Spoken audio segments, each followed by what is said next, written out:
Dans cette vidéo, on va voir ensemble comment tu peux faire de l'argent avec les mêmes coins grâce au proxy. Et peut-être que si tu regardes cette vidéo aujourd'hui, tu ne sais pas ce que c'est qu'un proxy. Du coup, dans cette première partie de la vidéo, on va regarder les différents systèmes de proxy et lequel on va pouvoir utiliser pour faire de l'argent avec les mêmes coins. Le premier exemple le plus parlant, ça serait l'exemple du Bitcoin, puisque avant le début de l'année 2024, si une institution, une entreprise souhaitait s'exposer au marché du Bitcoin, c'était assez compliqué et donc ces sociétés-là utilisaient ce qu'on appelle des proxys. Les plus connus vont être MicroStrategy, Riot Platform ou Marathon Digital Holding ou Coin, donc l'action de la société Coinbase. On va rentrer dans les détails sur ces différents types de proxys. Pourquoi MicroStrategy, on peut considérer que c'est un proxy pour s'exposer au Bitcoin? Et bien tout simplement, si on regarde aujourd'hui, MicroStrategy possède environ 331 000 Bitcoins et donc une grande partie des actifs possédés par MicroStrategy sont composés de Bitcoin. Donc si aujourd'hui une institution ou une société achetait une action de MicroStrategy, finalement c'est comme si elle s'exposait au marché du Bitcoin et on peut voir l'action de MicroStrategy.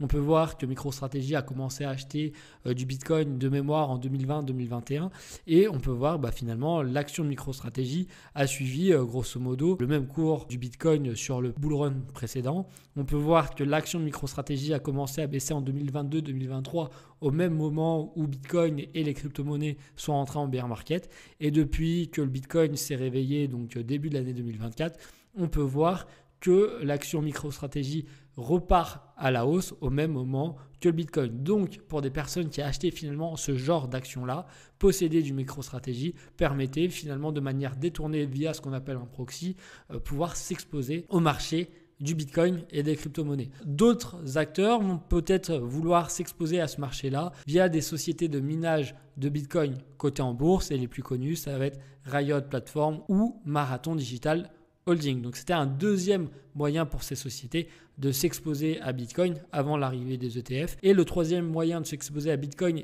et de manière un peu plus générale au marché des crypto-monnaies, c'était d'acheter des actions de la société Coinbase qui s'appelle donc le Coin.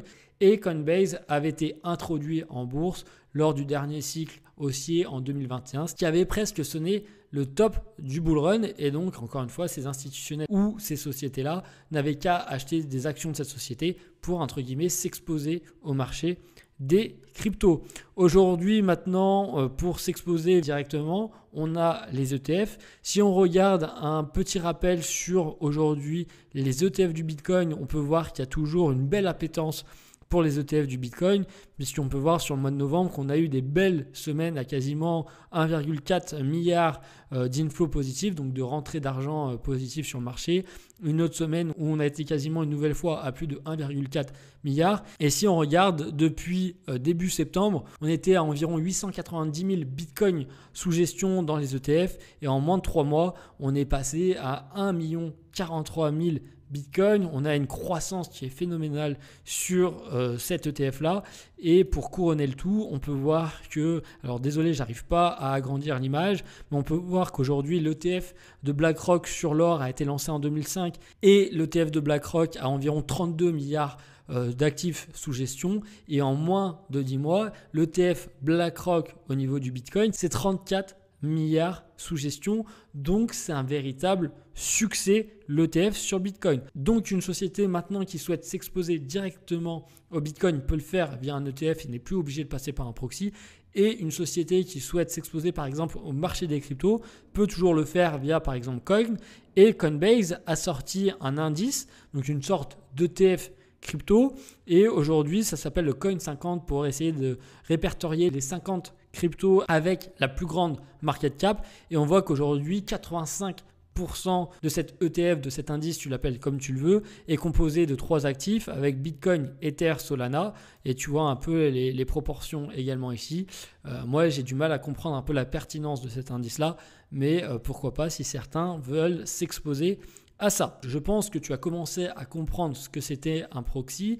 C'était tout simplement de s'exposer de manière un peu détournée à une narrative, à une tendance. Alors comment on va pouvoir utiliser un proxy pour pouvoir s'exposer au marché des mêmes coins. Petite interruption pour t'annoncer qu'avec mon cabinet, on a développé un accompagnement qui permet en 1 de clarifier et de prioriser tes objectifs, en 2 de mettre un plan d'action personnalisé en mettant soit ton argent au travail, soit ton temps à profit. Pour mettre ton argent au travail, aujourd'hui, on a la chance d'être 100% indépendant et d'avoir une vision à 360 degrés, c'est-à-dire qu'à la fois on peut mélanger l'approche anglo-saxonne basée sur la performance avec par exemple les crypto-monnaies et l'approche latine basée sur le droit, basée sur des produits réglementés depuis des décennies. Donc si tu souhaites en savoir plus, tu peux prendre un rendez-vous de 20 minutes avec moi pour qu'on apprenne à se connaître et voir si ça vaut le coup d'aller plus loin. Tu retrouveras le lien dans la description. Maintenant, retour à la vidéo. Si tu as visionné cette vidéo sur Instagram,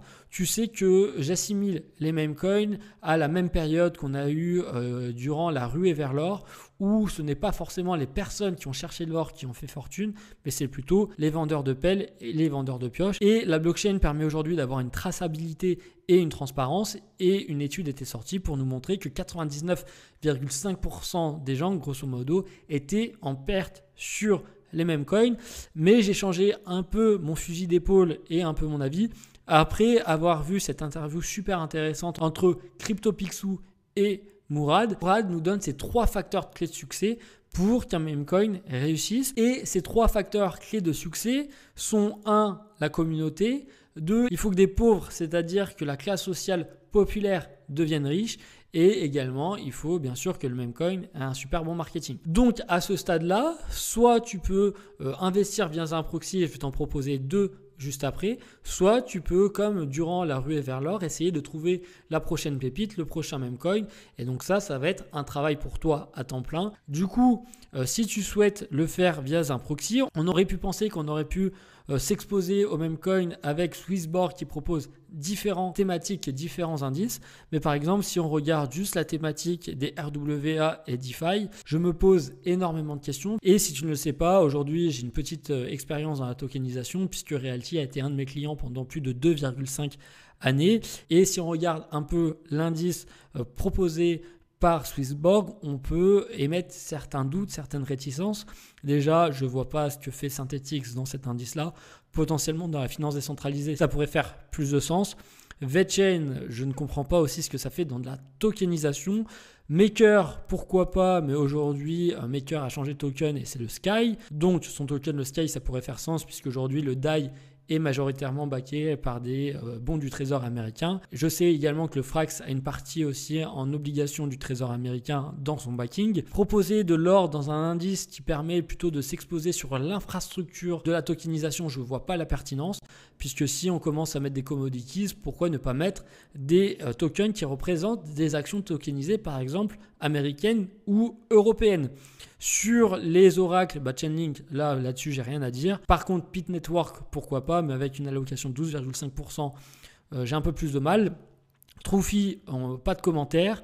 Et donc, tu vois que j'ai un peu du mal sur cette allocation de cet indice-là, surtout que même si je ne suis pas forcément fan d'Ondo, c'est aujourd'hui un peu les leaders dans la tokenisation, et de ne pas les retrouver avec à minima quelques pourcentages dans cet indice-là, ça fait quand même bizarre. Si on regarde du côté de la DeFi, encore une fois, on peut se poser quelques questions. On peut retrouver également énormément de projets liés à l'écosystème Solana. Alors aujourd'hui, Solana est connu pour les meme coins. Donc là, si on était plutôt sur, non pas de la DeFi, mais sur du meme coin ou quoi, ça pourrait faire un peu de sens. Mais de retrouver autant de projets Solana dans un indice DeFi, et aujourd'hui Solana n'est pas forcément connu pour son aspect DeFi, ça fait encore un peu bizarre.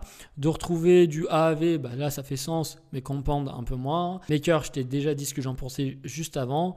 Et après Oracle, ça c'est bon. Et donc, n'étant pas forcément très convaincu sur des indices où moi j'ai une expertise, je vais avoir du mal à me prononcer par exemple sur son indice qui permet de s'exposer au même coin. Tu devras faire tes propres recherches puisque je n'ai aucun avis sur les tokens que Swissborg a mis dans son indice là et sur les allocations. Et donc cet indice proposé par Swissborg, c'était la première possibilité de pouvoir s'exposer au marché des meme coins via un indice, via un proxy. Le deuxième que moi je vais plutôt affectionner, c'est encore une fois d'être un vendeur de pelles. Et comment être un vendeur de pelles sur le marché des meme coins? Aujourd'hui, pour moi, le plus gros vendeur de pelles sur ce marché-là, ça va être Crypto.com avec son token le CRO. Pourquoi? Puisque si on regarde les 3 facteurs qui étaient la communauté, une classe sociale populaire qui arrive à devenir riche et le marketing, on peut se dire que finalement le CRO est à l'intersection d'un meme coin et à l'intersection d'un utility token. Pourquoi? Puisque aujourd'hui, le CRO a une communauté avec sa fameuse communauté sur Twitter, le CROFAM. Tu pourras voir qu'ils ont une communauté qui tweet énormément à propos de ça.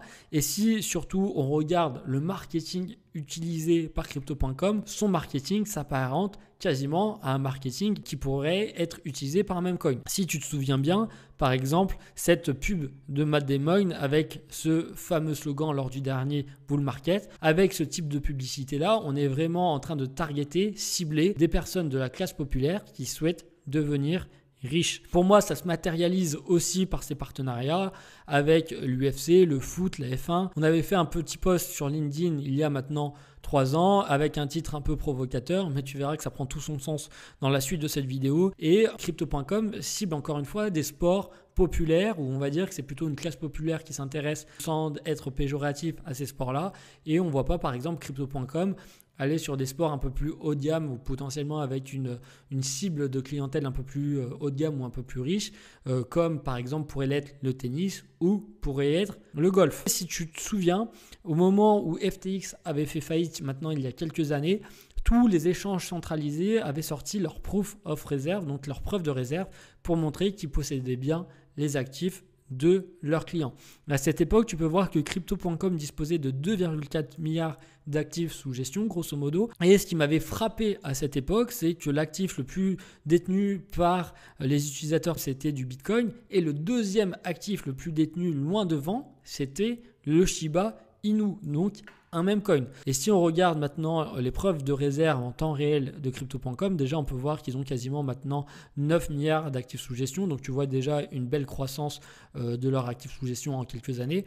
Et surtout, si tu descends, tu peux voir que l'actif le plus détenu encore une fois par les utilisateurs, c'est Bitcoin. Mais le deuxième, ça va être toujours le Shiba. Le troisième, ça va être le CRO. Le quatrième, ça va être Ether. Le cinquième, ça va être PP. Le sixième, ça va être Link. Le Floki, c'est un autre meme coin. Et je pense que le Chasmi, le MOG, etc., c'est encore des meme coins. Donc tu vois qu'une grande partie des actifs détenus par les utilisateurs de Crypto.com sont des meme coins et ça se retranscrit également sur les volumes d'échange. Pourquoi? Puisque si Crypto.com veut faire de l'argent et vendre des pelles et des pioches à des personnes qui souhaitent s'enrichir via les meme coins, il faut qu'il y ait un énorme volume d'échange sur la plateforme pour que Crypto.com puisse prendre des frais là-dessus. Et ce qui est très intéressant d'analyser, c'est que par exemple en avril 2023, le volume d'échange de la plateforme Crypto.com représentait que 0,75% du volume d'échange total. Et tu peux voir que depuis septembre, grosso modo, on peut voir que la part de Crypto.com augmente significativement et je suis persuadé que les meme coins, ils sont pour beaucoup. Qui dit un gros volume d'échange sur les meme coins, dit que Crypto.com gagne beaucoup d'argent sur les frais puisque toutes ces personnes-là achètent directement des cryptos directement sur l'application et je pense qu'entre le spread et entre les différents frais que prennent Crypto.com, je suis sûr qu'ils prennent entre 1 et 3% de frais sur chaque achat et ça va permettre de faire de l'argent, de développer des nouveaux produits, de développer des avantages autour de son token le CRO et de faire un marketing agressif. Pourquoi je pense également que le CRO peut être un très bon proxy pour s'exposer au marché des meme coins, c'est les avantages que propose Crypto.com sur sa carte. On a vu que les personnes qui s'intéressent aux meme coins, c'est plutôt des gens de la classe populaire et une fois que ces gens de la classe populaire auront fait de l'argent avec les meme coins, ils veulent montrer leur nouveau statut social. Et pour moi, Crypto.com fait encore une nouvelle fois une masterclass au niveau du marketing avec les cartes bancaires proposées. Je connais très peu d'acteurs sur le marché qui proposent des cartes bancaires en métal et moi personnellement j'ai une de leurs cartes et souvent quand je paye avec cette carte là on me dit ouais qu'est-ce qu'elle est lourde, qu'est-ce que vous faites dans la vie, etc., etc. Donc ça montre quant à ce genre de type de carte bancaire un certain statut social. Donc moi aujourd'hui j'avais cette carte bancaire qui me permet d'avoir entre 3 et 5% de cashback en fonction des conditions du marché et tu vois en 3 à 4 ans ça m'a permis de gagner grosso modo $9 000 puisqu'on avait développé une petite méthode qui te permettait de gagner à la fois du cashback sur ta carte bancaire et de cumuler ça avec le cashback sur des cartes cadeaux. Ça permet de gagner grosso modo 300 € de plus par mois net d'impôts. Donc si tu veux en savoir un peu plus sur ce side business qu'on a développé, tu trouveras des liens en description.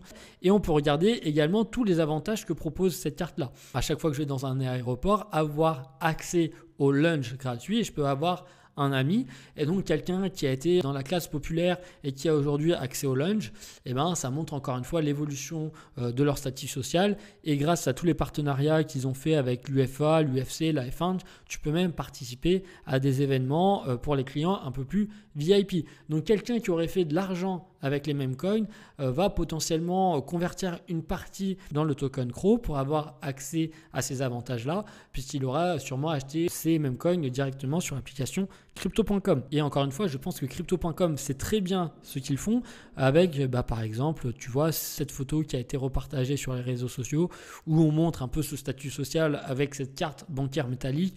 On voit qu'ils sont justement dans un lounge d'un aéroport. Cette photo aussi n'est pas faite au hasard, hein. On voit un peu l'homme parfait, idéal, qui pourrait atteindre tous ses objectifs avec crypto.com. Et on peut voir que Chris, le fondateur de crypto.com, annonce bien qu'aujourd'hui, il y a des volumes d'échanges qui ne cessent de croître jour après jour, mois après mois sur l'application. Dernier point intéressant, il y a déjà 3 ans, je te disais, pour essayer de cliver un peu les gens, que Revolut ou N26, c'était déjà probablement des dinosaures. Et finalement, j'ai l'impression que Crypto.com pourrait me donner raison, puisqu'ils viennent de sortir sur leur roadmap que dans une application tout en un, tu pourrais avoir la partie crypto, tu pourrais avoir la partie carte, et tu pourrais avoir la partie banking, c'est-à-dire avoir un compte en multidevises, avoir un compte épargne rémunéré pour tes devises, et tu pourrais avoir un compte stock, c'est-à-dire pouvoir directement acheter des actions sur la plateforme crypto.com. Coin, c'est valorisé, donc l'entreprise Coinbase, à 68 milliards. Robinhood, qui permet d'acheter des actions avec une belle expérience utilisateur, est valorisé 27 milliards.